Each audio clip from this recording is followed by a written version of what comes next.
Back in the early 20th century, mathematicians were on this epic quest. They were chasing absolute certainty. The dream was to build one single perfect system that could prove every mathematical truth out there. But then, this quiet genius, Kurt Gödel, comes along and discovers something that completely turns logic on its head. And it shows us the very limits of what we can ever truly know. So, let's start with the big question, the one that was driving everybody crazy 100 years ago. Can logic actually prove everything that is true? I mean, it seems simple enough, right? Your gut reaction is probably, yeah, of course. That's what they thought too. They were convinced a perfect, all-knowing system was right around the corner. Oh, how wrong they were.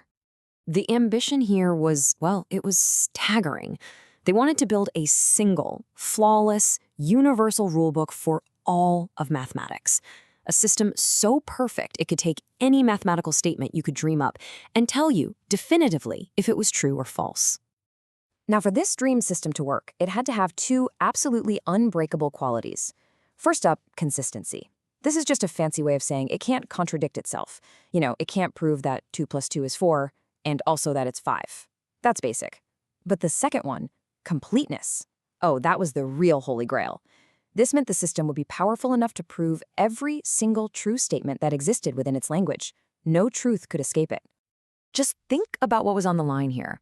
If they could pull this off, if they could get both consistency and completeness, then mathematics could basically prove its own perfection, all from the inside. It would become this perfect, closed, self-contained universe of absolute, unshakable truth. And then, 1931, a young Austrian logician named Kurt Gödel publishes a paper. And with that one paper, he delivered a stunning, permanent blow to this entire beautiful dream. So what was Gödel actually looking at? He was analyzing what's called a formal system. The easiest way to think about it is like a rule book for a game. It's got your starting assumptions, those are called axioms, and it's got all the legal moves you can make, the rules of logic. Everything you prove has to follow that rule book, no exceptions. And this right here is the heart of Gödel's first incompleteness theorem. His genius move was creating a mathematical statement that actually talked about itself. He basically wrote a formula that said, this statement cannot be proven within this system. Now, just think about that for a second. It's a paradox. If you prove this statement is true, well, you've just contradicted it, making the whole system inconsistent. But if you can't prove it, then the statement is true, but unprovable, and that means the system is incomplete. It's a brilliant trap. So here's the bombshell laid out plain and simple. If your rulebook for math is powerful enough to handle basic arithmetic, and you know for a fact that it doesn't have any contradictions, well, then it is guaranteed to be incomplete. Those two goals they were chasing, consistency and completeness, they weren't just hard to get, they were fundamentally incompatible. You simply can't have both. Okay, this is where things get really wild. What does it actually mean for a system to be incomplete? It means that inside any consistent system of logic, any rulebook strong enough for basic math, there will always be statements that are 100% true but are completely impossible to prove using the system's own rules.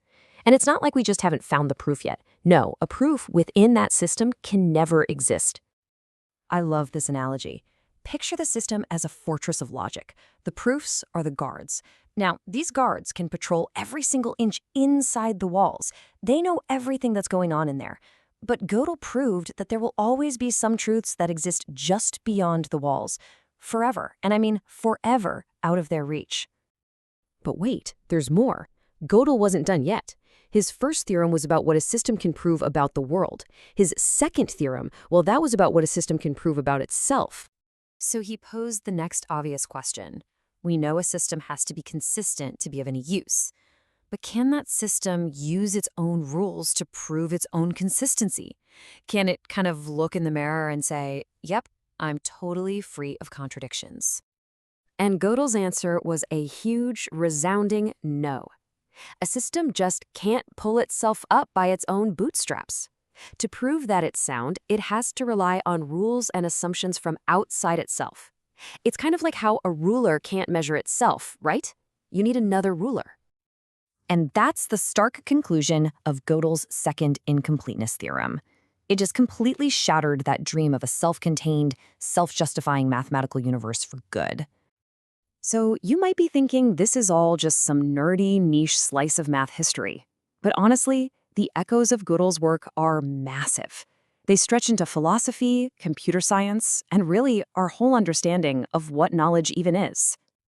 So why does all this matter?